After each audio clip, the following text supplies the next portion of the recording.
Hey everyone! Tonight we're drifting back to a place where everything was made of sand and ambition. A world of gold, gods, and people who spent their entire lives stacking rocks in the heat.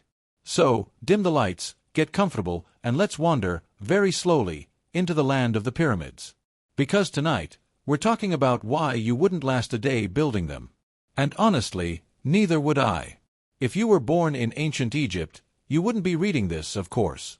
You'd be somewhere near the Nile, swatting flies, and wondering if your breakfast of beer and bread was enough to get you through another day of hauling limestone blocks the size of your house. Most people picture pyramid builders as slaves, shackled, whipped, and miserable. Which, in fairness, sounds like Egypt at its most cinematic. But in reality, most of them weren't slaves at all. They were workers. Paid in food, beer, and sometimes, if the gods were feeling generous, an extra onion. Imagine the recruitment poster. Join Pharaoh's grand building project. Guaranteed meals, excellent company, free heat stroke. It's not exactly a dream job. But in Egypt, it was an honor. Working on the pharaoh's tomb was seen as helping a god prepare for eternity. Which, if nothing else, was a nice way to justify the blisters. The workday started early, because of course it did. Egyptians didn't have clocks, but they had the sun. And when you live in the desert, the sun doesn't really let you forget it exists. Workers rose before dawn, trudged toward the quarry, and began cutting limestone blocks using copper tools that dulled faster than your will to live. Each block weighed about 2 tons. To move one, a team of men dragged it across wooden sledges while someone poured water on the sand to reduce friction. It was clever, really. But it also meant the sand turned into a kind of mud. So, by noon, everyone was covered in sweat, mud, and a faint sense of regret. Lunch. Bread and beer. Every single day. Egyptians loved their beer. It was thick, filling, and full of calories. Like liquid bread. Archaeologists estimate that workers drank about 4 liters of it daily. Which, frankly, was probably the only reason they made it through the day without staging a mutiny. Let's pause for a moment and imagine the smell. Hot stone. Wet sand. Thousands of unwashed men powered by onions and beer. Even the gods probably held their noses. And yet, despite the conditions, pyramid building wasn't total misery. There were entire worker villages with bakeries, breweries, doctors, and even little cemeteries for the unfortunate ones who didn't make it through a shift. Archaeologists found skeletons showing healed fractures and medical treatment, proof that the builders were cared for. Not out of kindness, of course, but because you can't afford to lose good labor to broken bones when there are 2.3 million blocks to move. Now, if you think your office job is repetitive, imagine carving and hauling limestone for 20 years. Every day looked the same. The only variety came when someone dropped a block on their foot, or when a foreman shouted something motivational, like, "Move faster or the gods will curse your descendants." Pharaohs, naturally, didn't do any of the lifting.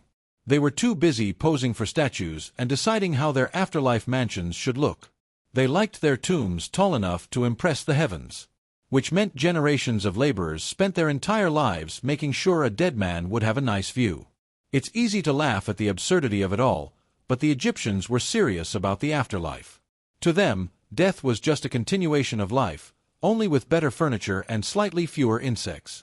Everything they built, painted, or wrote was designed to make that transition smoother. So if Pharaoh wanted a pyramid that could be seen from space, well, who were you to argue? You might be thinking, all right, but how did they get those enormous blocks up there? Good question. Theories vary. Ramps, pulleys, sheer willpower. My favorite theory is the one where they just kept extending ramps higher and higher, turning the entire pyramid site into one massive construction ramp. By the time they reached the top, they had moved enough sand to bury a small nation. Which is ironic, considering the whole point was to keep the pharaoh above ground forever. Let's drift over to the workers again. When night fell, the desert cooled quickly. They slept on mats in mud-brick dormitories, bodies sore, minds probably dreaming of beer. The stars above them shimmered, the same stars the pharaoh believed he'd join someday. Somewhere between exhaustion and faith, they probably found a strange peace in it all. Would you last a day doing that? No Wi-Fi. No fans. Just the sun, stone, and endless orders from someone who thought he was divine. Tell me in the comments how long you think you'd last. An hour? Half a morning? Be honest. Let's not forget the overseers. Every great project needs middle management. Their job was to stand around yelling and taking credit for other people's work, a skill set that hasn't evolved much in 4,000 years. They carried sticks, barked instructions, and made sure the workers didn't wander off into the desert. They also recorded everything. Ancient Egyptian foremen loved writing notes on limestone flakes, men complained of tiredness, or team delayed by missing rope. Basically, ancient HR memos. One even complained that a worker was lazy and useless. Which, to be fair, after 12 hours of hauling rocks, who wouldn't be? Now, let's drift for a moment into the royal palace. While you're sweating in the sun, Pharaoh Khufu, yes, the guy your pyramid is for, is reclining in the shade, being fanned by servants and fed grapes. Well, maybe not grapes, but something luxurious. Khufu, also known as Cheops, had quite the reputation. Later generations said he was cruel and arrogant. He supposedly closed temples to fund his building projects, annoyed priests, and basically ensured that when people thought of pyramid tyrants, his name came up first. Still, he was also ambitious. His Great Pyramid of Giza is one of the most astonishing engineering feats in history. 2 million blocks, perfectly aligned to the cardinal points, built without wheels or iron tools. All for a tomb he'd use once. You have to admire that level of commitment to being dead in style. The thing is, Khufu probably saw himself as doing something noble.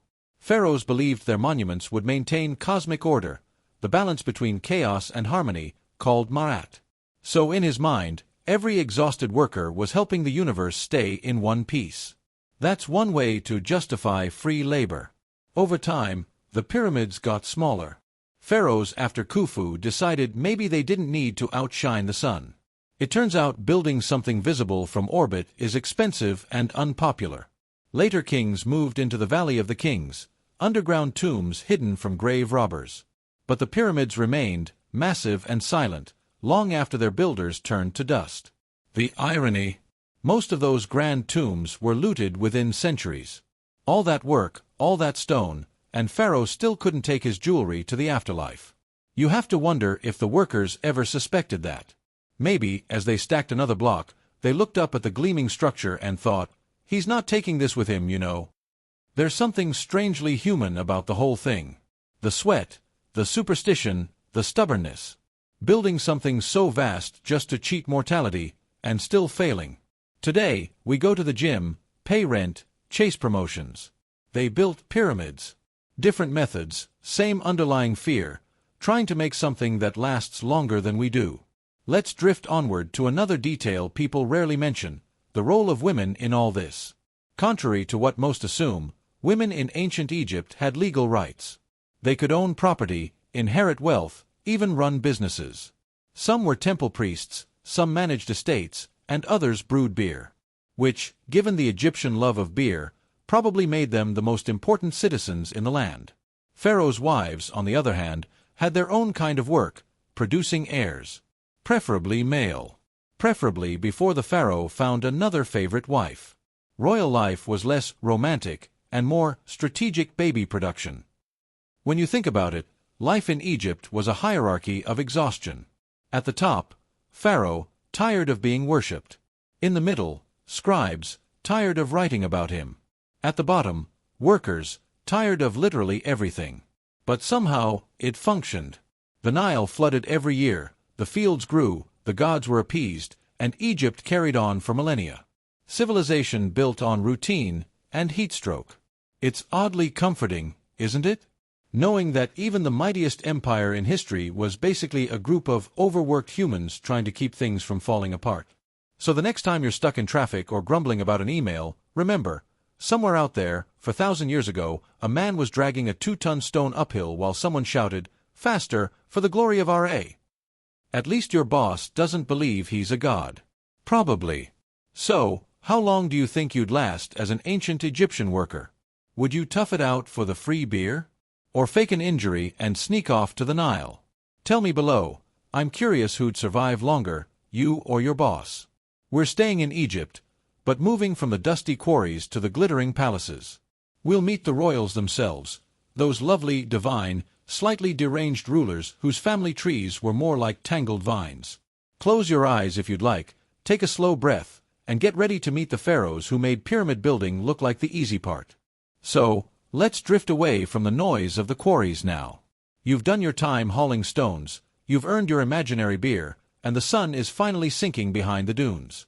We're heading upriver, toward the palaces of the pharaohs, the ones who believed themselves gods on earth. Because, of course they did. It's hard to imagine ancient Egypt without picturing the royal family. Gold jewelry gleaming in the sunlight, eyes lined with kohl, servants fanning them lazily while music hums in the background. The image is graceful, serene. A bit too perfect, really. The reality? Well, it was complicated. Pharaohs ruled by divine right. They weren't just kings, they were living gods, manifestations of Horus on earth and destined to become Osiris after death. Which sounds impressive, until you realize what that actually meant. Every sneeze, every bad mood, every awkward family argument became a theological crisis. If the crops failed, people didn't blame bad weather. They blamed the pharaoh's spiritual balance. Imagine being held personally responsible for the Nile's mood swings. No pressure, Your Majesty. Royal life, for all its gold and ceremony, was built on anxiety, the constant need to appear divine, even while dealing with the same human messiness everyone else faced. Let's start with one of Egypt's earliest celebrity families, the 18th dynasty. This was the golden age of empire, wealth, and truly extravagant drama. You had Pharaoh Thutmose III, the warrior king who spent most of his life conquering other nations, possibly just to avoid awkward palace dinners. And before him, there was Hatshepsut, the woman who decided that being queen wasn't enough. She crowned herself pharaoh.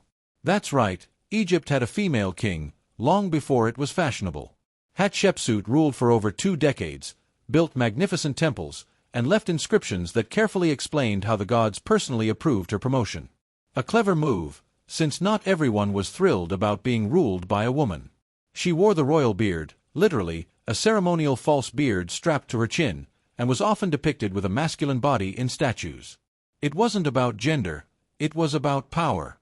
The ancient Egyptians cared deeply about symbolism, and in their world, a pharaoh was supposed to look a certain way. It's easy to imagine her sitting on her throne, trying to project serenity while quietly thinking, "Fine, I'll just do it myself." Then came Akhenaten. Oh, Akhenaten. If Egypt had a weird uncle phase, this was it. He was the pharaoh who decided to completely change Egypt's religion. For over 1,000 years, Egyptians had worshipped a full pantheon of gods, Ra, Isis, Osiris, Anubis, the whole divine ensemble cast. And Akhenaten woke up one day and said, "No. Just one. The sun disk. Aten. That's it. Monotheism, Egyptian edition." He shut down temples, erased the names of other gods, and even moved the capital to a brand new city called Akhetaten, today known as Amarna. Picture the chaos. Priests furious. Artists confused. Bureaucrats exhausted. Even the art changed. Before Akhenaten, pharaohs were sculpted as idealized, muscular figures. But under his rule, depictions became oddly realistic. Elongated heads, soft stomachs, spindly limbs. Akhenaten himself looked like a man perpetually halfway between enlightenment and a calcium deficiency. Historians still argue whether this was artistic innovation or just an unflattering reality. Either way, he didn't seem to care. He saw himself as the chosen one of Aten, which, admittedly, is a convenient excuse for ignoring feedback. Then there was his wife, the famous Nefertiti. Her name meant, "the beautiful one has come," and she lived up to it. Her bust, that serene limestone sculpture with the long neck and perfect symmetry, has become one of the most recognizable faces in history. But behind that elegance was a power couple. Together, Akhenaten and Nefertiti ruled a religious revolution. She wasn't a passive queen, she was depicted as his equal, even smiting enemies in reliefs, something no other royal wife dared to do. For a while, it must have felt like a golden dream. The sun blazing, hymns to Aten echoing across new temples, the royal family basking in divine light. But revolutions have a way of dimming quickly. After Akhenaten's death, his new religion collapsed almost overnight. Temples to Aten were abandoned, his statues defaced, his name erased from royal lists. Egypt collectively decided to pretend he'd never existed. Which, to be fair, is what many families do after a particularly disastrous relative. And out of that mess came a child. Tutankhaten, the boy king. You know him better as Tutankhamun. He became pharaoh at around 9 years old. 9. Most kids that age struggle to remember their homework, and here he was, technically ruling an empire. Of course, he didn't really rule anything. The adults did: priests, advisors, military officials. Tutankhamun was more of a ceremonial prop, a living symbol that the gods were back on track. One of his first acts, likely encouraged by those around him, was changing his name from Tutankhaten to Tutankhamun, dropping the sun disk and returning to the old gods. Egypt breathed a collective sigh of relief. The statues of Ammonius dusted themselves off and resumed service. Tut's reign was short, but his afterlife was long. Ironically, he's one of the most famous pharaohs today, not because of what he did, but because his tomb was discovered almost intact. A small, quickly built chamber, stuffed with treasures that dazzled the world. Gold masks, chariots, furniture, the ultimate teenage bedroom makeover. But his mummy told another story. Tutankhamun's body revealed a list of ailments long enough to make a doctor faint: a clubfoot, cleft palate, and signs of malaria. DNA studies suggest he was the product of royal inbreeding. His parents were likely brother and sister. It explains a lot. The 18th dynasty had been keeping things in the family 4 generations. It was a royal strategy meant to preserve divine bloodlines. In practice, it mostly preserved genetic disorders. Let's just say the gods were generous, but genetics were not. Royal inbreeding wasn't unique to Egypt, of course, but the pharaohs elevated it into an art form. They believed that divine essence flowed through their veins, and what better way to protect it than by marrying your sister? Logical, in a horrifying kind of way. So when you see all those elegant reliefs of pharaohs and queens standing side by side, smiling serenely, just remember, family dinners must have been complicated. Imagine sitting at a royal banquet, looking across the table at your spouse/sibling, both of you pretending this is fine while the court musicians try to fill the awkward silence. It's amazing that ancient Egypt lasted as long as it did. But the palace wasn't all jewels and divine awkwardness.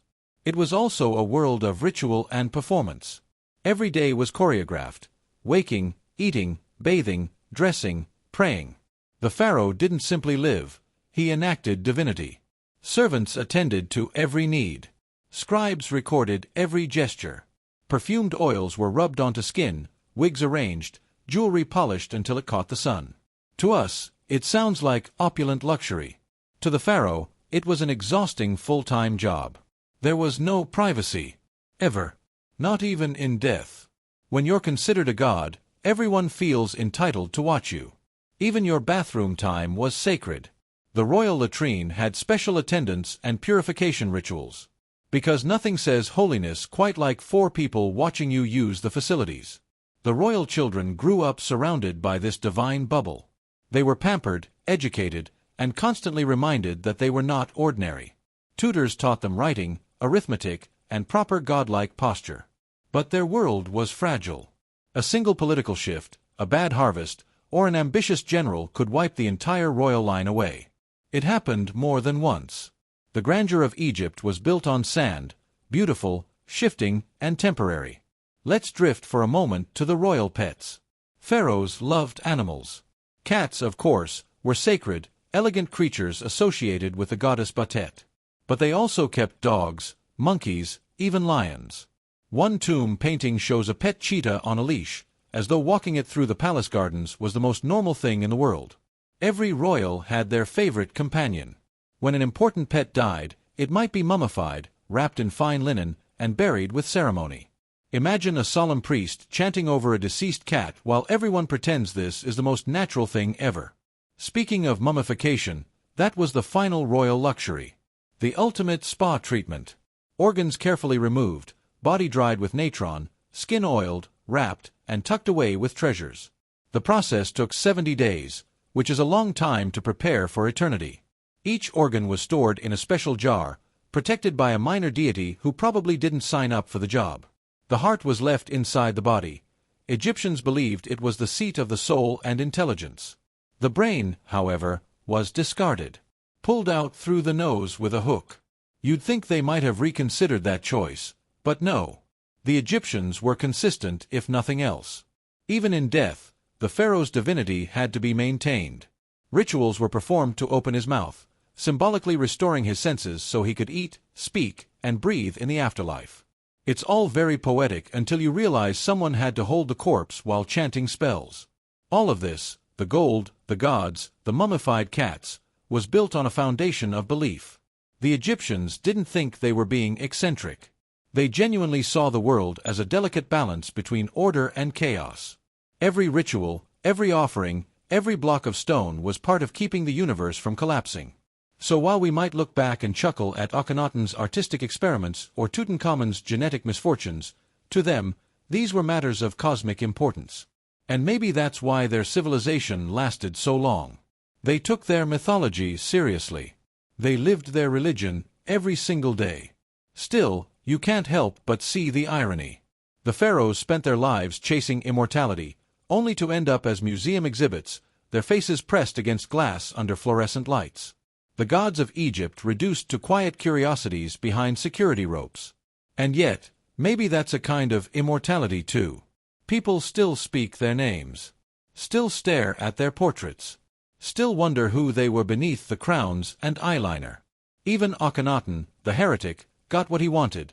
His sun still shines on his ruins every morning. So, if you were suddenly dropped into a royal palace in ancient Egypt, the gold, the servants, the endless ceremonies, how long would you last before sneaking out into the streets? Would the constant worship go to your head, or would you quietly miss having your own opinion? Tell me in the comments. I'd love to know whether you'd thrive as a divine ruler or crumble under the weight of too much eyeliner and expectation.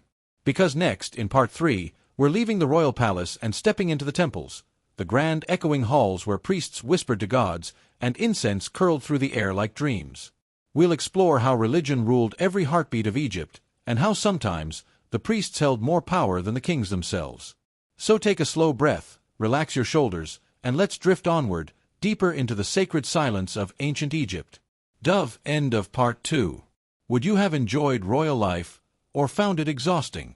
Tell me before we drift into the temple. So, let's settle back in.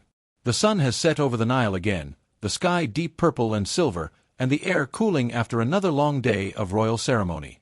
Tonight, we're leaving the palace behind, the gold, the wigs, the slightly awkward family trees, and we're walking quietly into the temples, the heart of Egypt's spiritual life.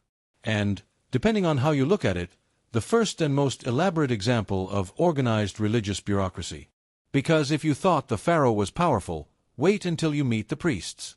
The temples of ancient Egypt weren't just places of worship, they were entire ecosystems.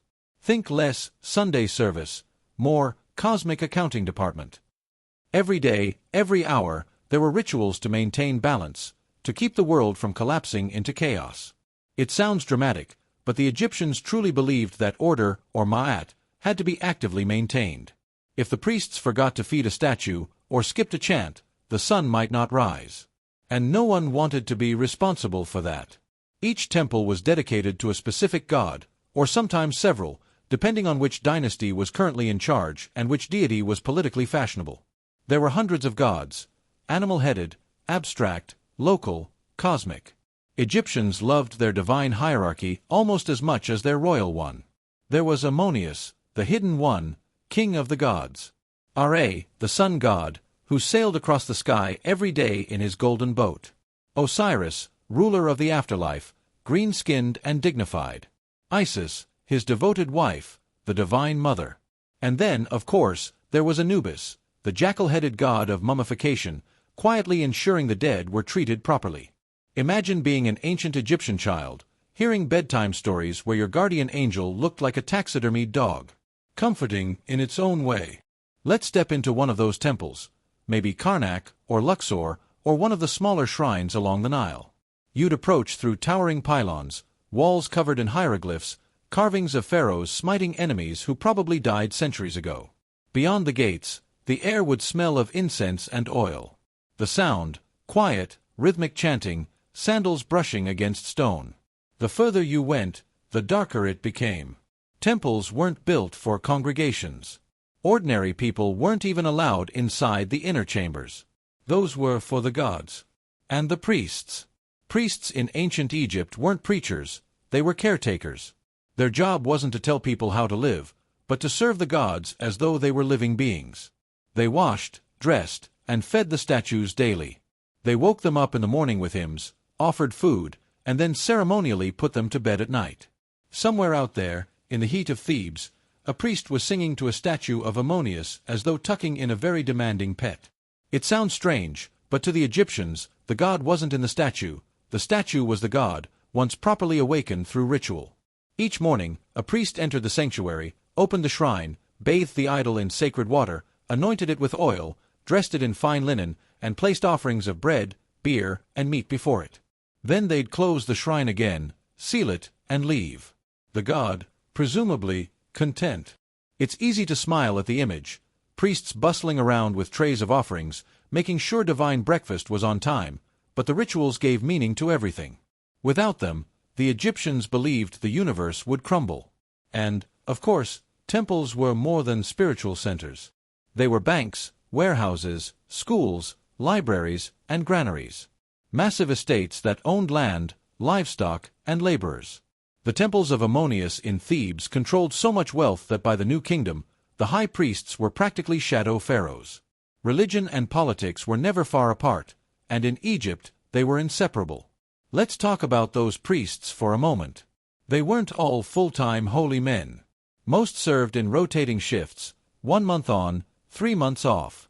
During their active period, they had to maintain strict purity, shaving their entire bodies every few days, yes, all of it, bathing multiple times daily, and abstaining from certain foods and activities. Essentially, it was like monastic life, but hotter. They wore linen, clean, white, plain. No jewelry, no wigs, no sandals in the sacred areas. And always, the smell of incense clinging to the air, meant to please the gods and disguise the less divine odors of desert life. When off duty, priests often returned to ordinary life, farming, managing estates, raising families. Imagine switching between running temple rituals and complaining about your barley harvest in the same week. One of the most curious rituals in temple life was the oracle. Egyptians believed the gods could answer questions directly, through the movements of their statues. A priest would carry the sacred image on a platform during festivals, and the people would ask questions aloud. Should I plant now? Should I marry this person? Did my neighbor steal my goat? If the statue swayed forward, that meant yes. If it moved backward, no. If it wobbled uncertainly, well, divine ambiguity, I suppose. It sounds quaint until you remember that each movement was actually made by the priests carrying it. Which means, in effect, the entire fate of the community rested on the coordination, and perhaps the sense of humor, of 4 sweaty men under a heavy idol. Now, temples also kept time. They were calendars in stone. Walls were carved with festivals, offerings, and astronomical observations. Egyptians tracked the stars to predict the flooding of the Nile. Their entire agricultural cycle depended on it. The rising of the star Sirius, for example, signaled that the inundation was near. And just like that, the river would rise, fields would flood, and Egypt would live again.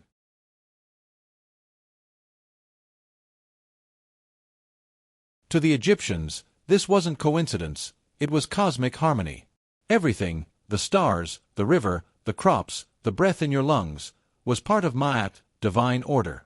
Lose that, and you lost everything. It's an oddly peaceful idea, that every small act, every prayer, every grain of sand mattered to the balance of the world. But there was also fear woven into that faith. The Egyptians believed the gods could be moody. Kind one day, vengeful the next. Floods, droughts, plagues, all signs that something had gone wrong in the cosmic balance. So they built more temples, offered more sacrifices, added more priests to the payroll. It's human nature, really, when in doubt, build something big and hope the universe notices. And it worked for thousands of years. Egypt's religion endured longer than most nations exist. From the first dynasties to the age of Cleopatra, the same rituals echoed through the halls. Generations of priests performing the same chants, burning the same incense, offering the same bread to the same gods. Imagine being one of those priests, standing in the dim inner chamber, a flickering oil lamp the only light, the air heavy with resin and myrrh. Chanting words so old even you don't fully understand them. Maybe you feel something. Or maybe you don't. Maybe you just go through the motions, because that's what your father did, and his father before him. Keeping the world steady, one ritual at a time. Of course, power breeds politics. The temples grew richer, their leaders more influential. Eventually, the priests of Ammonius in Thebes rivaled the pharaohs themselves. In some periods, the high priest effectively ruled Upper Egypt, with armies, taxes, and bureaucracy to match. It's one thing to serve the gods, it's another to run a small nation in their name. The line between devotion and domination blurred until it was hard to tell who was actually in charge, the king or the gods' accountants. And through it all, the people kept offering prayers, lighting lamps, and hoping someone up there, or at least in the temple office, was listening. Ordinary Egyptians didn't need temples to connect with their gods.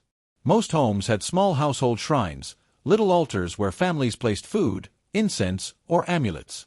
They prayed for health, for children, for safety during the flood. Life was uncertain, the desert unforgiving, and faith was the only real insurance policy. It's touching, in a way. From the massive columns of Karnak to a mud-brick kitchen altar, everyone participated in the same cosmic conversation. A civilization whispering to its gods for 5,000 years. And while we might laugh gently at the bureaucracy of it all, the endless rituals, the slightly neurotic divine scheduling, maybe it made life feel meaningful. Predictable. Safe. When you live beside a river that rises and falls like clockwork, it's comforting to believe that somewhere, behind all the chaos, someone, or something, is keeping track. Let's drift for a moment to the festivals. The Egyptians loved their religious holidays, which, conveniently, were also opportunities to relax, drink, and forget the desert heat for a while. The festival of Opet was one of the biggest. A grand procession where statues of the gods were carried from Karnak to Luxor, sailing down the Nile on golden barges. People danced, sang, feasted. The gods came out to meet their people, and for a few days, the divine felt close enough to touch. Imagine the colors, the banners fluttering in the sun, the priests chanting, the drums echoing across the water. The smell of roasting meat, spilled beer, incense, sweat. The crowd shouting praise as the god of creation floats past on a decorated boat. A holy carnival, equal parts devotion and chaos. And then, as quickly as it began, the festival ended.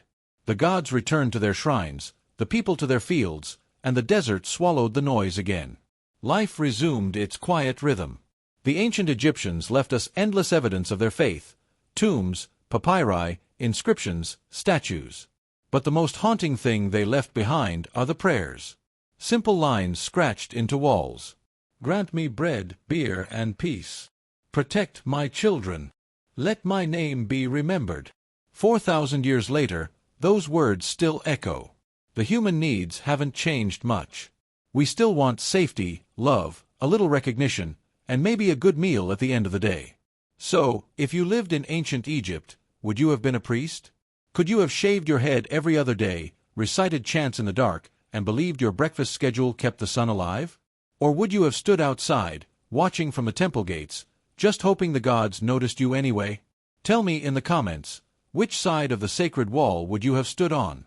Because next, in Part 4, we're drifting into another world entirely. The daily life of ordinary Egyptians, the workers, bakers, scribes, and farmers who made all of this possible. We'll explore what they ate, how they lived, how they complained, and the many creative ways they avoided actual work. So take a slow breath, feel the quiet of the temple fading behind you, and let's drift toward the villages along the Nile. End of Part 3. Would you have joined the priesthood, or preferred the simple life outside the temple walls? Let me know before we drift into the daily life of the people in Part 4. So, you've left the temple now. The stone walls fall behind you, the chants fade into silence, and the air opens up again, wide, warm, and humming with life. Before you, the Nile glows gold under the morning sun. The river that never rests. It snakes quietly through the desert, feeding everything it touches. Without it, there is nothing. With it, there is Egypt. And now, we drift down that river, away from the palaces and priests, to the real Egypt. The fields, the workshops, the little mud brick villages where life pulsed day and night for thousands of years. This is where history truly happened. Not in temples or tombs, but in kitchens, farms, and narrow streets filled with dust and laughter. Let's start with the rhythm of it all. For the ancient Egyptians, time wasn't something abstract, it was water. It flowed, flooded, and receded. Every year, the Nile rose around June. The floodwaters spread out, soaking the land, leaving behind a rich black silt, the gift of the river.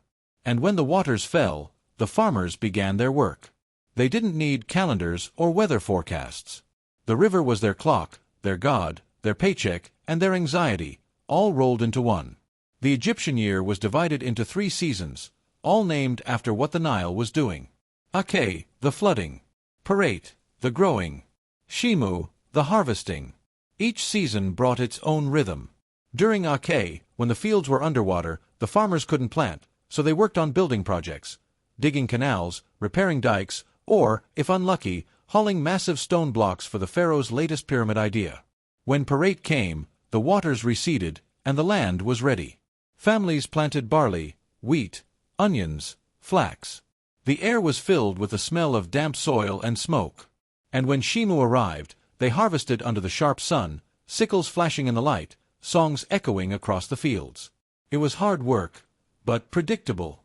Life, for all its hardship, had a rhythm that made sense. Let's step closer into a village now. You'd see a cluster of mud brick houses, low and square, built close together to keep the heat out. The walls cracked and sun-baked, sometimes whitewashed, sometimes just the color of the desert. The doors were low, the windows tiny, more for air than light. Inside, the floors were packed earth. Simple mats, wooden stools, maybe a few pottery jars along the wall. The roof. Flat, made from reeds and mud. At night, families often slept up there, under the open sky, listening to the soft wind over the river. No glass, no locks, no noise of machines, just the quiet rhythm of insects and the occasional donkey bray. Now, if you lived here, what would your day look like? You'd wake up before sunrise. The air cool, the sky a pale gray. Maybe you'd grab a handful of bread and beer.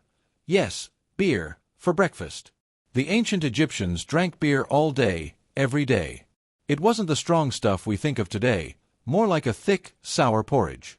Safe to drink, filling, and surprisingly nutritious. Children drank it too. So if your ancient Egyptian friend seems cheerful all the time, maybe that's why. After breakfast, you'd head to work. If you were a farmer, you'd grab your tools, a wooden plow, maybe a sickle made from flint or bronze. Oxen pulled the plow while your family scattered seeds behind you. Barefoot, sweating, covered in dust, but laughing, because it was what everyone did. If you were a potter, your hands would already be gray with clay. If a fisherman, you'd push your small papyrus boat into the water, nets coiled beside you. If a woman, you might grind grain, weave linen, or fetch water from the well. Every hand in the village had its role, and every role mattered. And yet, life wasn't all work. There was music, flutes, drums, harps. There were board games, Senate, one of the oldest in the world, a mix of luck and fate. People loved festivals, feasts, gossip. The Egyptians didn't take life too seriously, despite their obsession with the afterlife. In art, they're often shown smiling, holding flowers, drinking wine, listening to music. They knew how to enjoy themselves. You almost have to, when you live in a world of endless sun and sand. Food was simple but steady. Bread and beer formed the base of every meal. Add onions, garlic, lentils, and sometimes fish or dates if you were lucky. Meat was rare for most people, reserved for festivals or special offerings. Chickpeas, cucumbers, and melons were common. Honey was a luxury. Salt, too. But the bread, that was the heart of everything. Egyptians loved their bread so much that even in the afterlife, they expected to keep eating it. Tombs are filled with little clay models of bakers kneading dough, ovens burning. They believed, quite literally, that bread would follow them into eternity. Now, if you were a child, life in Egypt could be surprisingly fun, and surprisingly practical. Boys often went naked until puberty. Girls wore simple linen dresses or sometimes nothing at all in the heat. Toys were carved from wood, little animals, spinning tops, dolls with string hair. Education wasn't for everyone, but for the lucky few, especially boys from scribe families, school was serious business.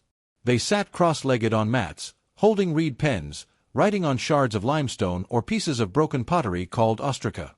The lessons. Endless copying. Proverbs, sayings, stories. And always, the same message. The scribe is mightier than the farmer. Because being a scribe meant literacy, and literacy meant power. Scribes were the backbone of Egypt's bureaucracy. They recorded everything: taxes, births, grain storage, labor assignments. Every shipment of stone, every loaf of temple bread, every complaint from a worker with a sore back. It's thanks to them that we know so much about Egypt today. They wrote everything down, even the petty stuff. On one papyrus, a scribe complains, "The workers are lazy. They pretend to be sick. They say the beer is bad." You can almost hear the ancient sarcasm. Being a scribe wasn't glamorous, lots of paperwork, no air conditioning, but it was one of the few jobs that didn't involve heavy lifting or sunstroke. And they knew it. There's an old Egyptian proverb: "The scribe's hand is soft. The farmer's hand is cracked." Now let's wander into one of those farmers' hands, a small household after sunset. The day's work done, the fields quiet, the stars starting to appear. A little fire burns outside. Someone's grinding barley, another is patching a basket. The smell of roasted fish drifts through the air.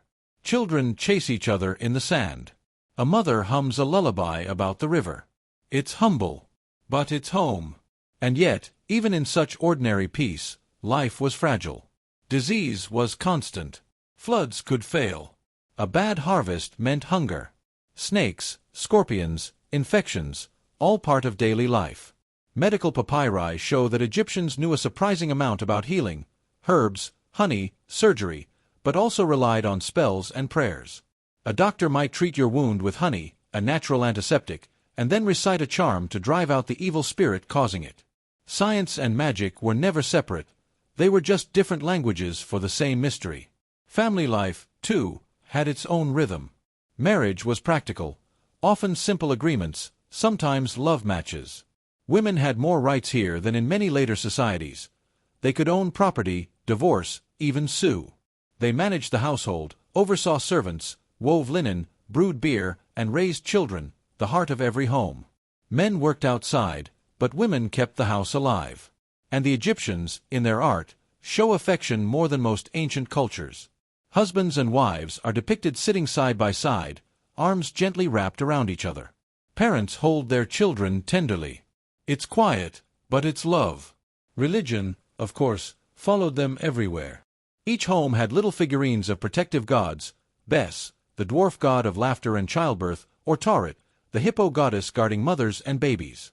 Life was unpredictable, so protection mattered. Every birth, every meal, every sickness was a kind of negotiation with the divine. A prayer whispered over bread. A charm tied around a child's neck. It was faith made small and personal, not grand like the temples, but intimate. Now, not every Egyptian was free.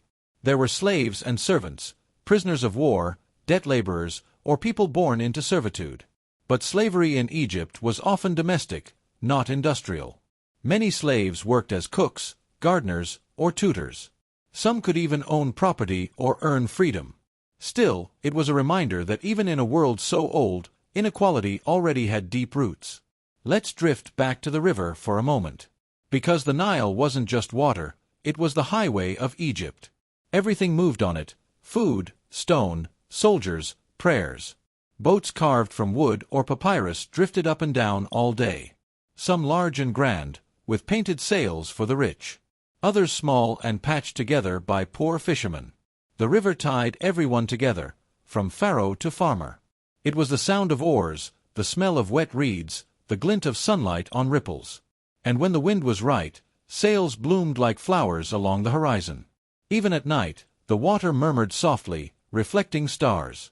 A lullaby the Egyptians had heard since before their first cities. And in that lullaby, life slipped by quietly. Children grew up. Harvests came and went. The same festivals, the same songs, the same prayers. For centuries, nothing seemed to change. That's the strange beauty of Egypt. Time barely moved. A farmer from 2500 BCE and another from 500 BCE could have shared tools, songs, even bread recipes. While empires rose and fell beyond the desert, Egypt's villages just continued. Day by day. Flood by flood. And maybe that's why their civilization lasted so long. Because the people, the ordinary ones, didn't chase conquest or glory. They just tended the land, fed their families, and trusted the river. The pharaohs may have built monuments, but it was the workers who built Egypt. Brick by brick, loaf by loaf. You can still see their fingerprints pressed into ancient mud bricks, literal marks of hands that lived, loved, and hoped under the same stars we see now. So as the night deepens and the desert cools again, imagine yourself lying on one of those flat rooftops. You can hear the crickets, the soft ripple of the Nile, the breathing of your family beside you. The air smells of earth and smoke. Somewhere, a dog barks. You close your eyes. Tomorrow will be the same, and that's okay. The sun will rise, the river will flood, the bread will bake. And for a moment, you understand why they called their world eternal. Because maybe eternity isn't endless time, maybe it's just this. A quiet life, repeating gently, in rhythm with the river. Candle, end of part 4. Would you have been a farmer, a scribe, or a potter in ancient Egypt? Tell me before we drift to part 5, where we enter the world of death, mummification, and the long journey to eternity. So, you've survived the day along the Nile. You've worked the fields, paid your taxes, and hopefully avoided stepping on a scorpion. Congratulations! You've made it through life in ancient Egypt. Now comes the harder part, staying intact in the afterlife. Because in Egypt, death wasn't an ending. It was a change in address. The same routines continued: bread, beer, chatter, pets, just, ideally, without the heat or the flies. The Egyptians didn't dread death, they prepared for it. Obsessively. Carefully. It was their national hobby. If you were an ancient Egyptian, you'd start thinking about your afterlife plan early, perhaps right after finishing your first successful harvest, or your first promotion in the temple scribal office. Because you couldn't just die in Egypt. You had to manage your death.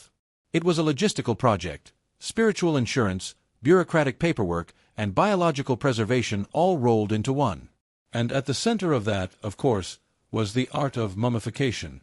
Now, we imagine mummies as spooky, bandaged monsters stumbling through dark tombs. But for the Egyptians, it was a sacred craft, part science, part ritual, part very expensive service industry. The goal wasn't to make something creepy. It was to keep the body recognizable, so that your soul, the Ka, could find it again. The Egyptian soul, by the way, was complicated. It wasn't one thing, but a whole collection of pieces. There was the Ka, your vital energy, like your twin spirit. The Ba, your personality, usually shown as a human-headed bird. And the Ak, your radiant, eternal self after all the paperwork of judgment was complete. If any of those got lost, you were in trouble. So, naturally, the best way to ensure everything worked smoothly was to wrap yourself in linen and hope for the best. Let's drift into a typical embalming workshop. A low building, probably near the edge of the desert, far from the Nile's damp air. Inside, it smells of resin, salt, and smoke. There's the embalmer, bald, careful, dressed in white linen. He greets you, maybe recites a few lines from the Book of the Dead, and then gets to work.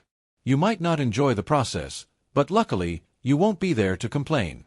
First step: purification.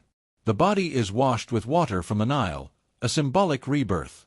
Then, the most delicate part begins. The internal organs must be removed, since they're the first to decay. It's done through a small incision on the left side of the abdomen, efficient, if not exactly gentle. The liver, lungs, stomach, and intestines are carefully extracted, cleaned, and placed in separate jars, each protected by a different god, the famous canopic jars. One with a human head for Imsidi. One with a baboon for Happy. One with a jackal for Duamutef. And one with a falcon for Kabasanuf.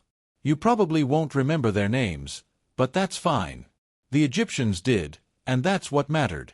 Now, the brain. Ah yes, the ancient Egyptian brain removal technique, both ingenious and horrifying. A thin hook was inserted up through the nostril, breaking the ethmoid bone to reach the brain. The embalmers then stirred it around, like whisking an egg, until the liquefied brain could be drained out through the nose. They didn't think the brain mattered much. They believed thought and emotion lived in the heart. So, naturally, they tossed the brain out and left the heart right where it was. Imagine spending your life perfecting a technique that removes an organ you think is useless. That's Egyptian efficiency for you. Next came the drying process. The empty body was packed and covered in natron, a naturally occurring salt mixture found in desert lakes. It pulled out all the moisture, leaving the body leathery and preserved. This step could take 40 days or more. Once dry, the embalmers filled the cavity with linen, resin, and spices, sometimes sawdust, sometimes onions. Yes, onions. For the smell, mostly, but also because they believed onions symbolized life and renewal. So if you ever feel emotional cutting onions, remember, they were sacred long before they made us cry. Finally, the wrapping. Linen, more linen, and then even more linen. Hundreds of meters of it, wound carefully layer by layer. Amulets were placed between the folds, little charms for protection.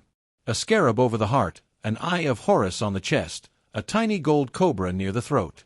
Priests chanted softly through it all, reciting spells from the Book of the Dead. Not really a book, as we'd think, more like a collection of scrolls, customized cheat codes for navigating the afterlife. If you were rich, your wrapping could take up to 70 days. If you weren't, well, you might just get a quick salt rub and a simple linen sheet. It wasn't exactly an egalitarian system. Once complete, you were placed in your coffin, or coffins, plural. The wealthy could have several nested ones, like a very macabre set of Russian dolls. Brightly painted faces, elaborate hieroglyphs, symbols of rebirth. And then, of course, you'd need a tomb. Ideally one stocked with everything you'd need in eternity: food, furniture, perfume, and at least a few statues of yourself. It's hard not to admire the confidence of a people who thought they could bring everything with them. Even pets. Dogs, cats, even monkeys were sometimes mummified to accompany their owners. It's comforting, in a morbid kind of way, the idea that in eternity, you'd still have your favorite animal waiting for you. Now comes the real test, the journey through the afterlife. The Egyptians imagined death as a long voyage through a strange, perilous landscape. You'd face gates guarded by demons, lakes of fire, and rivers of darkness. You'd need passwords, spells, and patience. And at the end of that journey stood the Hall of Judgment. Picture it, a vast chamber filled with gods. At the center, the god Osiris, ruler of the dead, seated on a throne of green stone. Behind him, Isis and Nephthys, silent and watchful. Before him, you. And beside you, your heart, placed on a golden scale. On the other side of that scale was a feather, the feather of Ma'at, goddess of truth. If your heart was lighter than the feather, congratulations. You passed. You were declared Masai Keru, true of voice, and allowed to enter the eternal fields of peace. There, you could farm without toil, eat without hunger, live forever under a golden sun. But if your heart was heavy, weighed down by lies, cruelty, or perhaps a bad attitude, then Ammit would be waiting. Ammit, the devourer of the dead. A creature part crocodile, part lion, part hippopotamus. She didn't punish you or torture you. She simply ate you. Your soul vanished. No second chances. No afterlife. A very permanent kind of cancellation. This belief wasn't meant to scare, though. It was meant to encourage decency, to remind everyone that actions mattered, even beyond death. The Egyptians were practical that way. Their morality wasn't about abstract good and evil, but balance. Harmony. If the world stayed in order, Ma'at, then life, death, and rebirth could flow smoothly. And so, even the smallest act, a lie or an unfair deal, rippled through eternity. Of course, not everyone had a lavish tomb or an expert embalmer. Most ordinary Egyptians were buried in simple pits in the desert, wrapped in linen or mats. The dry sand preserved them naturally. The earliest mummies were actually accidental ones. And sometimes, those simple burials lasted longer than royal tombs that took decades to build. There's a quiet poetry in that. Death, for the Egyptians, wasn't morbid. It was a continuation, a mirror of life. The afterlife had fields to harvest, homes to build, beer to brew. The same routines, but without the exhaustion. It was comfortingly familiar. Heaven, for them, wasn't clouds and harps. It was just Egypt, but perfect. Even their tomb art reflected that calm certainty. You don't see panic or despair. You see people smiling, offering food to the gods, sailing down blue rivers. A world of order, peace, and gentle sunlight. They painted themselves doing what they loved, fishing, dancing, embracing their spouses. It's as if they wanted to tell the universe, "This is who I am. Remember me like this." It's oddly moving, isn't it? To think of a civilization so old, yet so hopeful, that believed every life, no matter how small, deserved to last forever. The pyramids may have crumbled. The temples have eroded. But their faith in continuity, that rhythm of life and death, still feels strangely human. Maybe we've never really let go of it. So tonight, as you drift further into sleep, imagine that soft desert silence again. The stars thick over the Nile. Somewhere, a priest whispers a prayer for the departed. The wind carries it across the dunes, into eternity. In the distance, faint music, flutes, drums, the heartbeat of an ancient faith that never quite died. And maybe, somewhere under the sand, someone's resting peacefully, still waiting for their soul to wake up and recognize them. Candle, end of part 5. What do you think? Would you want your heart to be lighter than a feather, or would Amit be waiting? Tell me before we drift onward to part 6, where we step inside the royal tombs and explore how kings tried, and often failed, to cheat death itself. Hey everyone! Still with me? Let's drift a little further into the night. The pyramids are behind us now, their stones cooling under the desert sky. The workers have gone to sleep, dreaming of bread and beer they'll never quite have enough of. Tonight, we're sliding quietly into the royal palace, a place of gold, incense, and surprisingly bad manners. You might imagine the pharaoh's dinner table gleaming with elegance and order, but no. This was ancient Egypt, after all, and luxury tended to come with a side of absurdity. So, picture it. You've somehow been invited to a royal feast, though to be honest, you're mostly here to make up numbers, or to flatter someone more important than yourself. The room smells like roasted duck, honey, and lotus blossoms. Musicians sit on the floor, plucking harps and blowing delicate reed flutes. You're sitting cross-legged on a cushion, which sounds nice until your leg falls asleep halfway through the meal. In front of you is a low wooden table, carved with hieroglyphs you can't quite read. And then, there's the pharaoh. He's radiant, of course. Dressed in fine linen, dripping with gold, wearing that famous cobra crown that looks uncomfortable even from a distance. But he's also chewing loudly. Very loudly. Because table etiquette, as a concept, hadn't quite been invented yet. The pharaoh could eat however he liked, and everyone else pretended not to notice. If he wanted to burp mid-anecdote, and he often did, that was considered divine privilege. Most of the food came from Egypt's fertile farmlands. Barley bread, figs, dates, grilled fish from the Nile, and the occasional roast goose for high holidays. The rich might enjoy beef or wine imported from the Levant, though the lower classes mostly stuck to onions and beer, a combination that must have made the pyramids smell as interesting as they looked. Garlic, incidentally, was practically worshipped. Even slaves received it as part of their rations, supposedly to keep them strong. Which means that the air at dinner probably carried an aroma that no amount of incense could fully disguise. The guests recline, fanning themselves lazily with palm fronds. Servants pad silently between them, offering refills of wine, which, depending on the dynasty, could be thick, sweet, and spiced or simply awful. Drunkenness, however, was no small risk. Egyptian wine didn't exactly come with a warning label, and one too many cups could easily turn a polite court gathering into something resembling a very slow-moving disaster. Some nobles prided themselves on philosophical debate. Others prided themselves on out-drinking their neighbors. And when both groups collided, things became messy.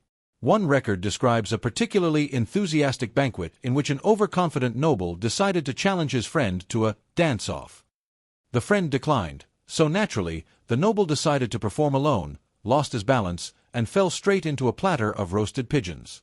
The scribe who witnessed this scene wrote, in the driest possible hieroglyphs, that the noble was merry of heart and unfortunate in his movements, which might be the ancient Egyptian way of saying, he made a fool of himself.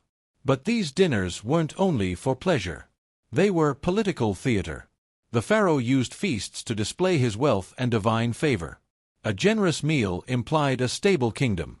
Starvation at the royal table, on the other hand, was a bad omen, both spiritually and publicly. So even in lean years, the palace kitchens kept cooking. Food was more than nourishment, it was propaganda. Every fig and fish was meant to remind you that Egypt was thriving, and the gods were smiling. Even if, behind closed doors, the Nile had been stingy that season.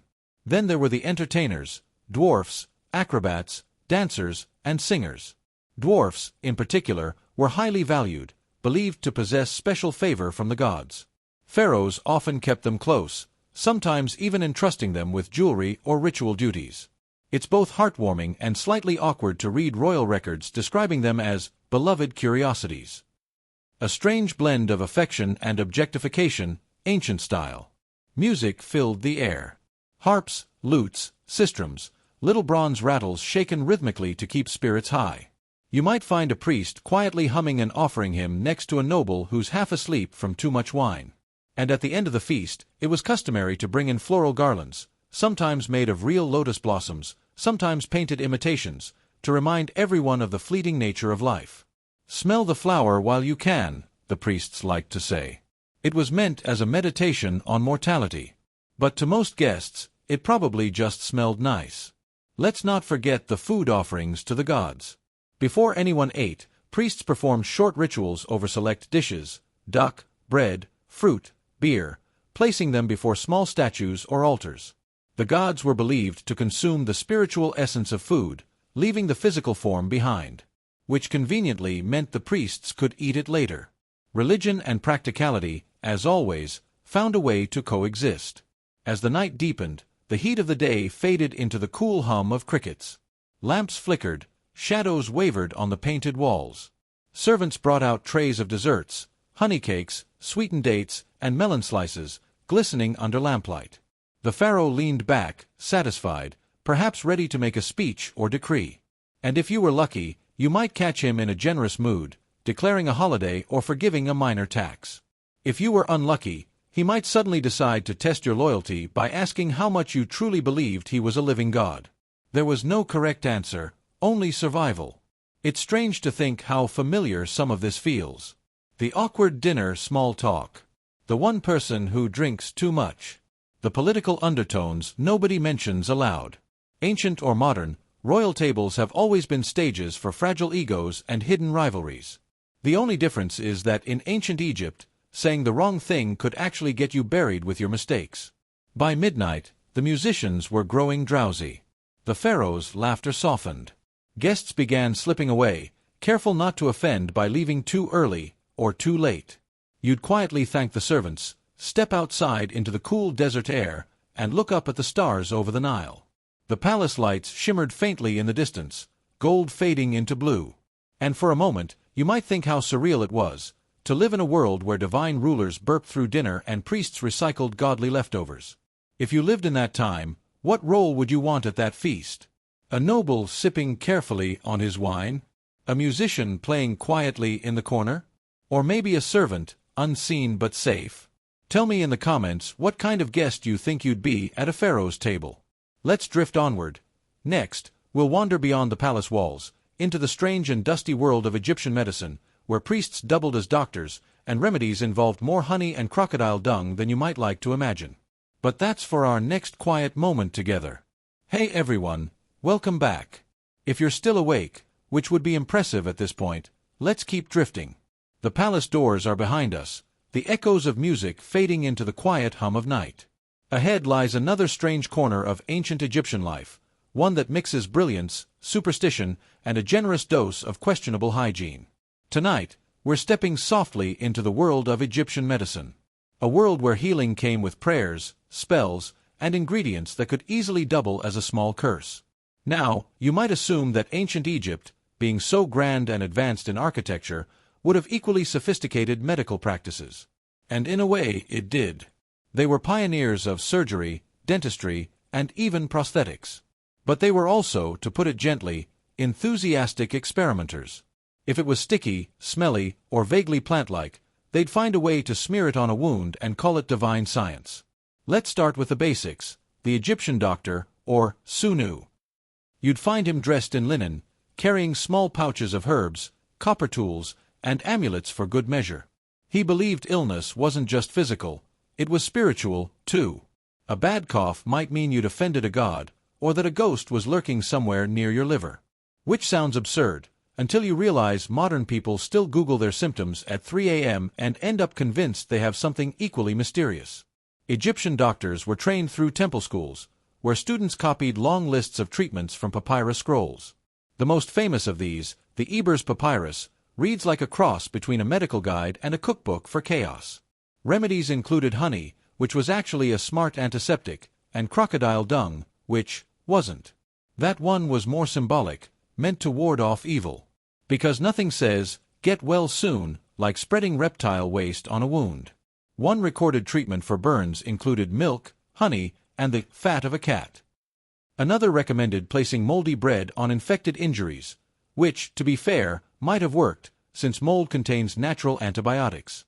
But you can imagine the trial and error that went into discovering that little trick.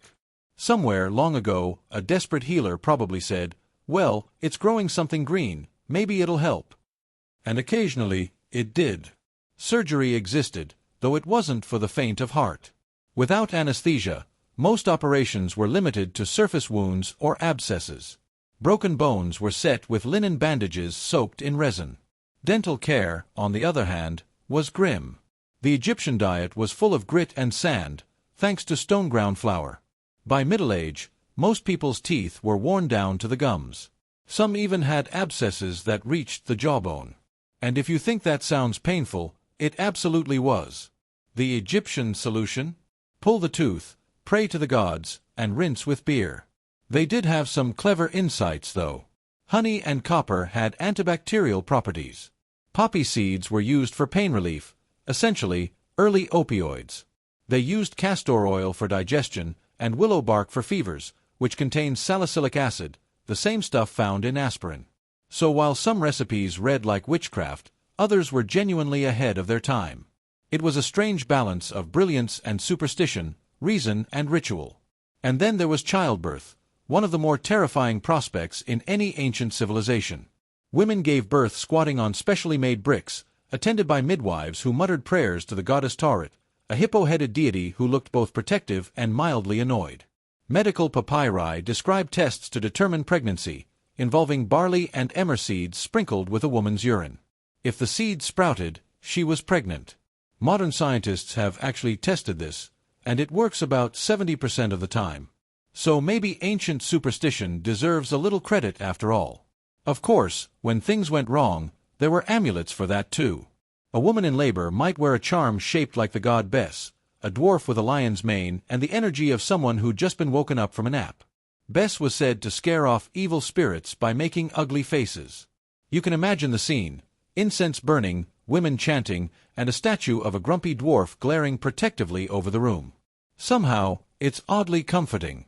The Egyptians believed that disease could enter the body through channels, sort of like the earliest concept of arteries or veins, but they also thought these channels could get blocked by evil forces. So the doctor's job was to unblock them, not just with medicine, but with prayers and spells. A typical prescription might read, "Take honey, mix with incense, apply to wound. Say 7 times, come out, poison, driven by Horus and sealed by Ra." The treatment worked partly because the patient believed it would, an early form of placebo effect, backed by divine PR. Fun fact, Egyptian doctors were highly specialized. Some treated eyes, others teeth, and some were royal physicians who never left the palace walls.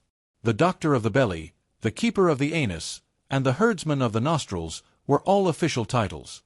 Imagine introducing yourself at a banquet as Chief of Royal Flatulence Remedies. Respectable, but probably not the most glamorous position. Still, their reputation spread across the ancient world. Greeks and Persians admired Egyptian medicine, often sending students to learn from them. Even Herodotus, the Greek historian known for exaggerating, admitted that Egypt's doctors were clever beyond measure. Which, coming from a man who once wrote about flying snakes, is fairly high praise. At the heart of it all, medicine in ancient Egypt was a matter of faith. Life and death were inseparable from the gods. Every illness had a spiritual fingerprint, every cure a ritual meaning.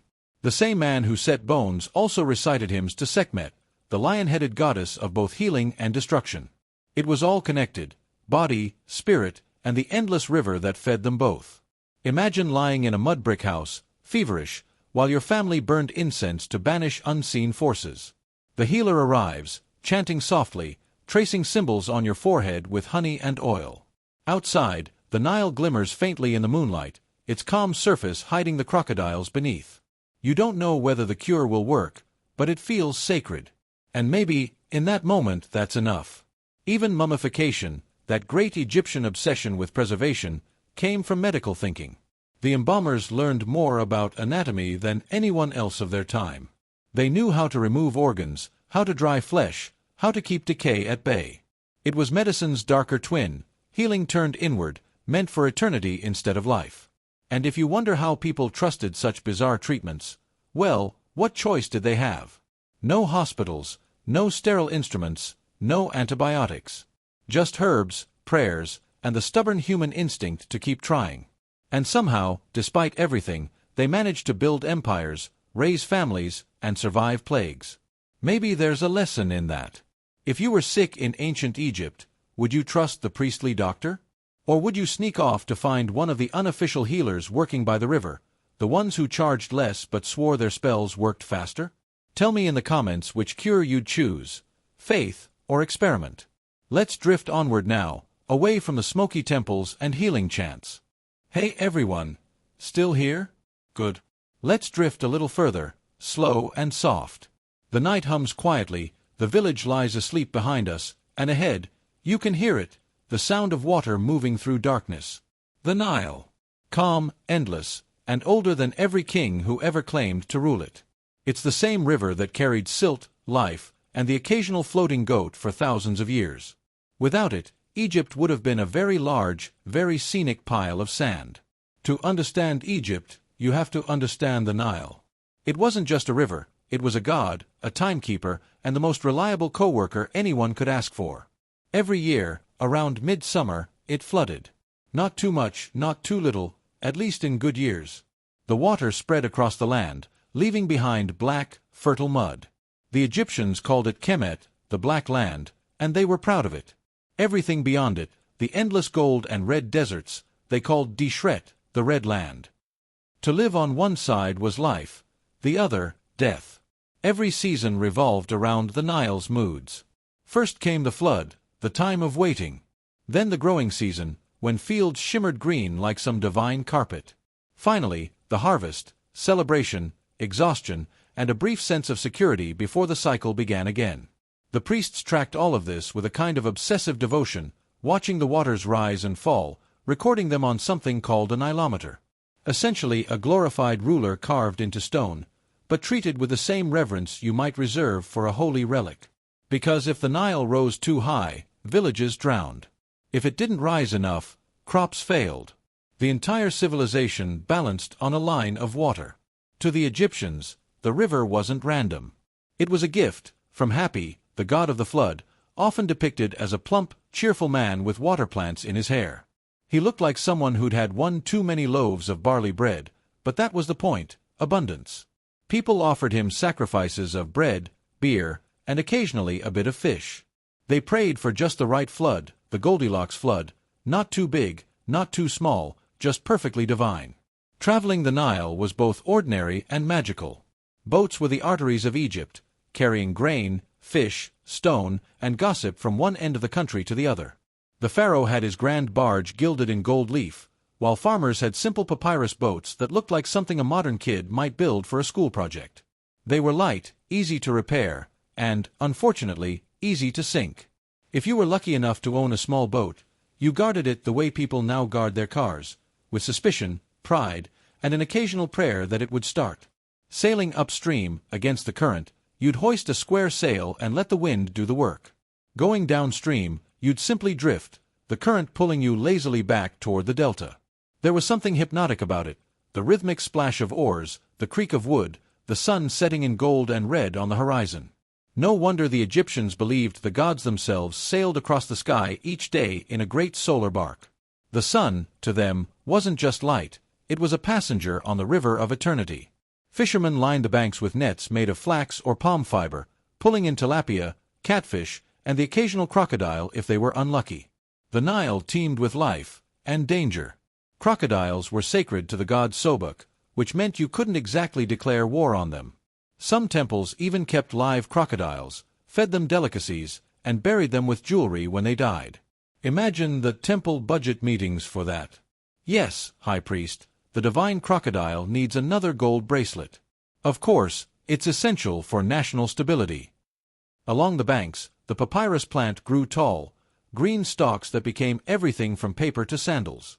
Children learned to twist them into little boats, sending them drifting along the water for luck.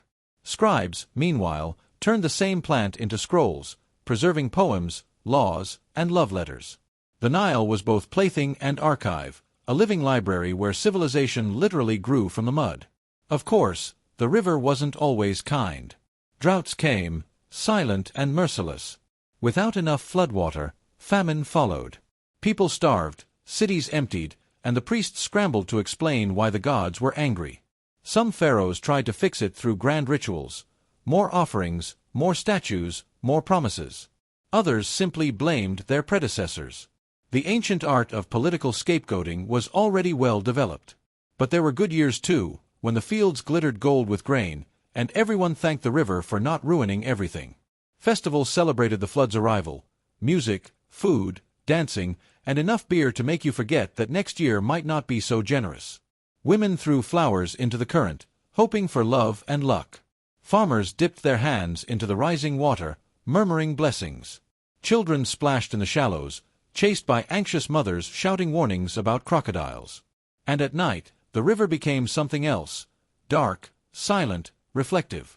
The stars above mirrored in its surface. You could stand there, alone, and almost believe it was endless. In a way, it was. The Nile had no beginning or end in Egyptian thought.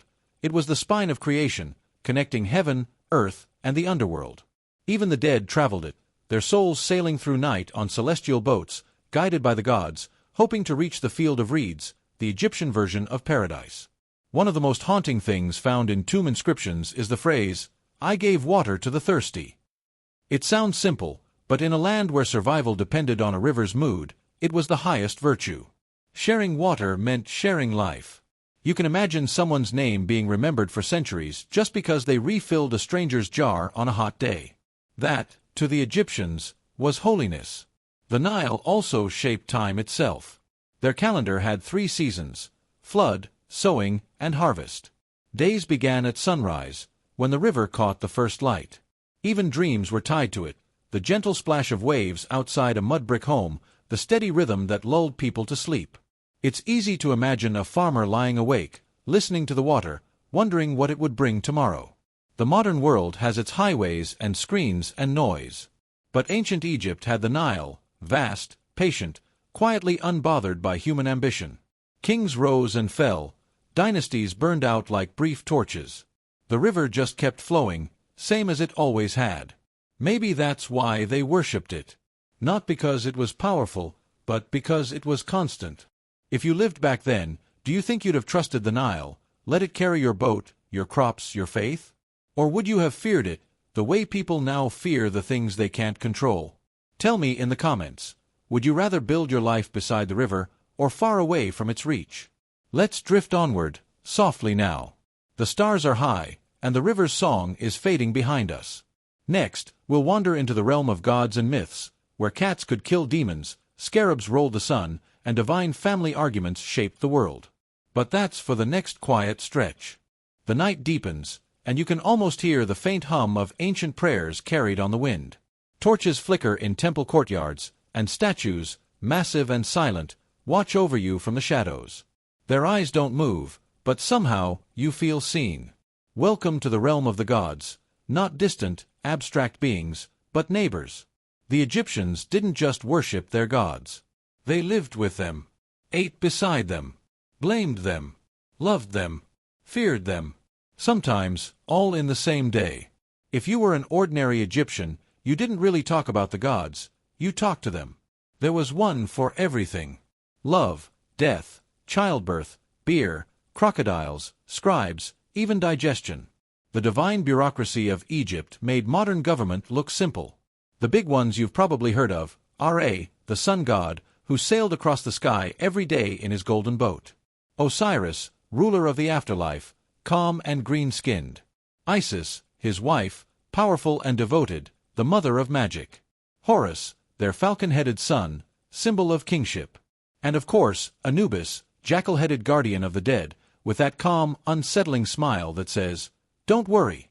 I've done this 1,000 times." The Egyptian gods weren't perfect or distant. They bled. They wept.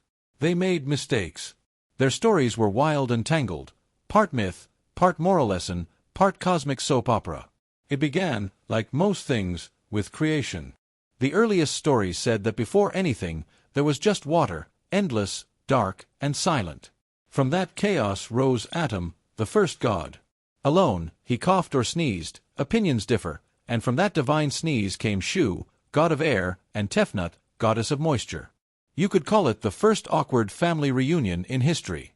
They gave birth to Geb, the earth, and Nut, the sky. The two loved each other so fiercely that they refused to separate, which was adorable, but impractical. So Shu, the air, lifted Nut away from Geb, stretching her across the heavens. Every night she swallowed the sun, and every morning she gave birth to it again. That was dawn. From Geb and Nut came the most famous divine siblings: Osiris, Isis, Set, and Nephthys. Osiris ruled wisely, Isis loved deeply, and Set, well, Set had anger issues. He was chaos personified: storms, deserts, jealousy. You can see where this is going. Set killed Osiris, tore him apart, scattered his pieces across Egypt. Isis, undeterred, searched the land, gathering her husband piece by piece. It's one of the most haunting images in ancient myth, a goddess wandering through fields, weeping, finding fragments of the one she loved. When she found all but one piece, the one eaten by a fish, of course, she reassembled him, breathed magic, and brought him back to life just long enough to conceive a son, Horus. Osiris then became lord of the dead, ruling over the field of reeds, a mirror of the living world, only perfect. Crops never failed. Water never ran dry. And everyone got along, which must have felt like paradise after millennia of sibling drama. Meanwhile, young Horus grew up to avenge his father. His battle with Set wasn't a single duel, it was a long, messy series of skirmishes. Eyes were lost, heads were replaced, gods took sides. In the end, Horus triumphed, symbolizing order conquering chaos. Every pharaoh claimed to be Horus reborn, the living falcon who kept the universe from collapsing. But Egypt's gods weren't just stories, they were present. Their statues were believed to contain a fraction of divine essence. Each morning, priests would wake them, bathe them, dress them in fine linen, and offer them food. The gods didn't need to eat, but the offerings symbolized gratitude. The smell of incense, the soft chant of hymns, the flicker of torchlight, all part of the daily ritual to keep the world balanced. Temples weren't places for common prayer, though. Ordinary people weren't allowed inside the inner sanctums. They worshipped outside, leaving small votive statues, flowers, or bread. For the people, faith was practical. You prayed to Hathor for love, to Thoth for wisdom, to Bes for protection against nightmares. The gods weren't distant rulers, they were the city's heartbeat. And then there was Ra, the great sun god. Every day, he crossed the sky in his boat, bringing light. Every night, he descended into the underworld, fighting monsters and serpents in darkness, only to rise again at dawn. Egyptians believed that by helping Ra, through prayer, ritual, and moral living, they helped the sun rise. Existence itself depended on cooperation between God and man. But as with any religion, there were fads. The most dramatic came under Pharaoh Akhenaten, who decided there was only one god worth worshipping, the Aten, the sun disk.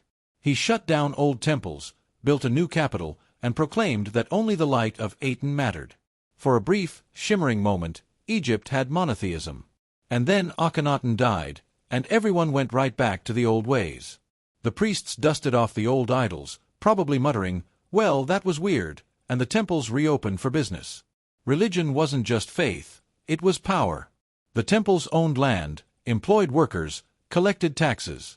High priests could rival pharaohs in wealth. Offerings funded everything from libraries to beer festivals. There was no separation between religion and life. Every action was sacred. Planting a seed, pouring water, even speaking certain words, all acts of cosmic balance. The Egyptians called it Ma'at, truth, order, harmony. To live rightly was to keep Ma'at intact.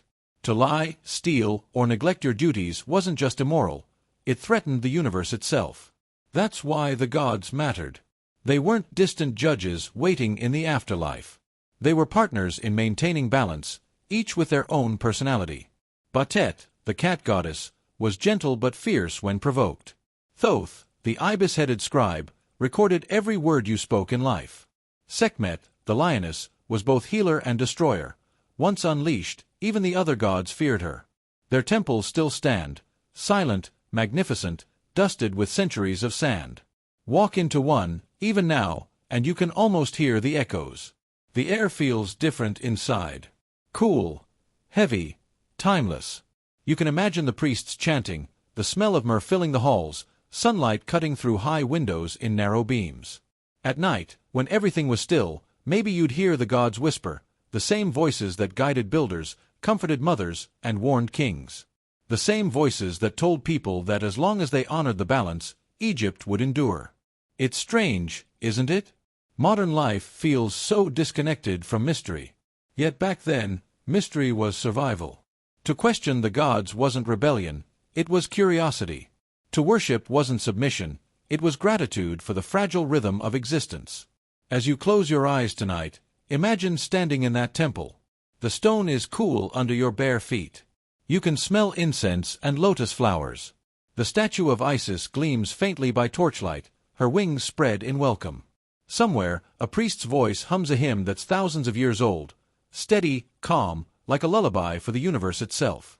The gods have gone quiet now, but maybe, just maybe, they never really left. Maybe they're still there, in the sun that rises, the wind that carries the scent of the Nile, the stars that watch us the way statues once did. Hey everyone! If you're still awake, congratulations!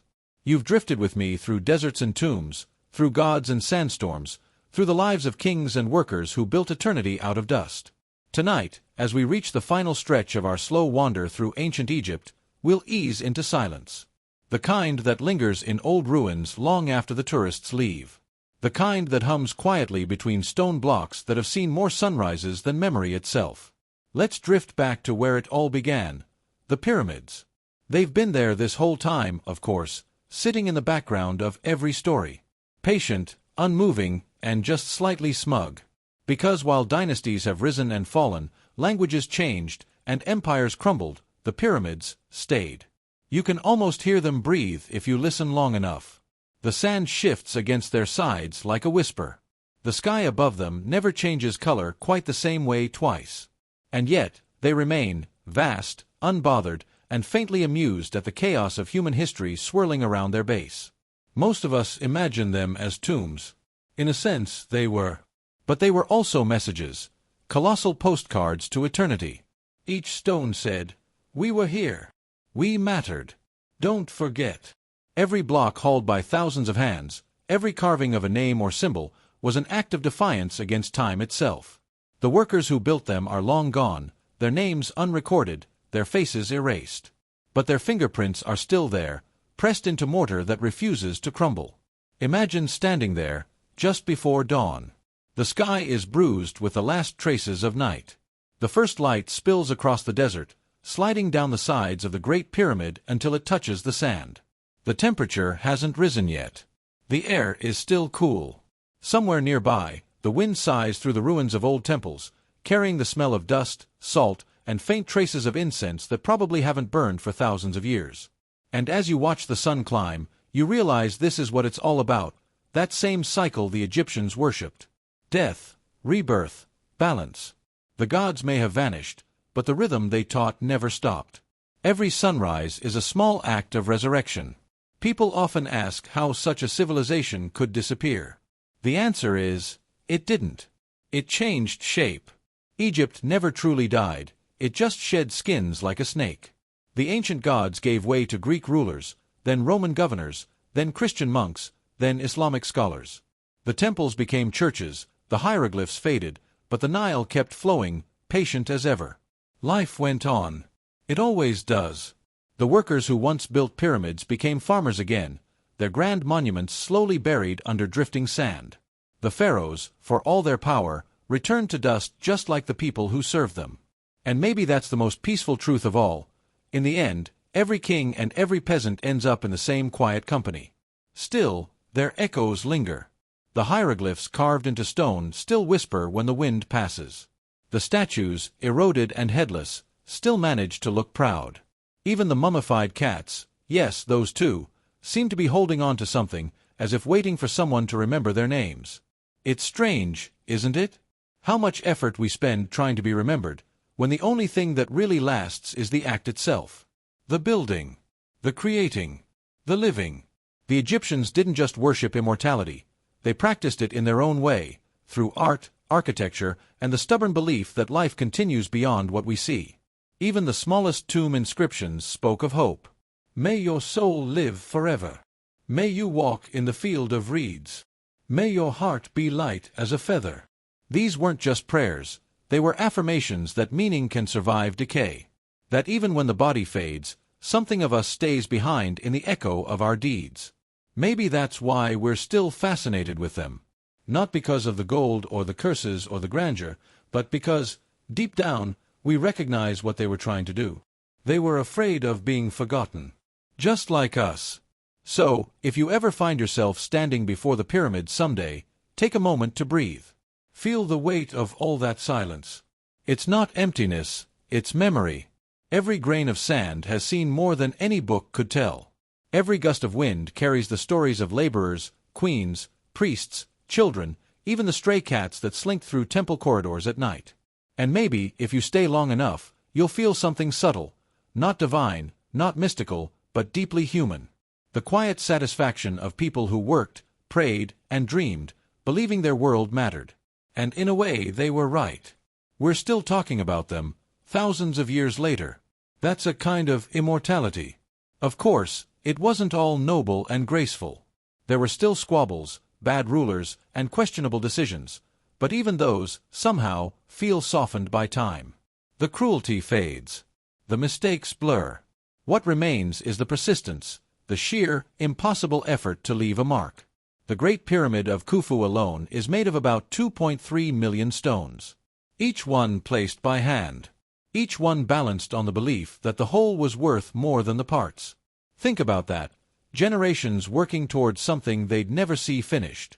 That's not just architecture. That's faith in its purest form. So maybe the pyramids aren't just tombs. Maybe they're reminders. That we can build something bigger than ourselves, even if it takes forever. That what we make, and how we live, can echo long after we're gone. And tonight, as you lie there, eyes heavy, drifting between waking and dreams, maybe you can take that lesson with you. You don't have to build a pyramid. Just something that lasts a little longer than you do. A kindness. A story. A memory.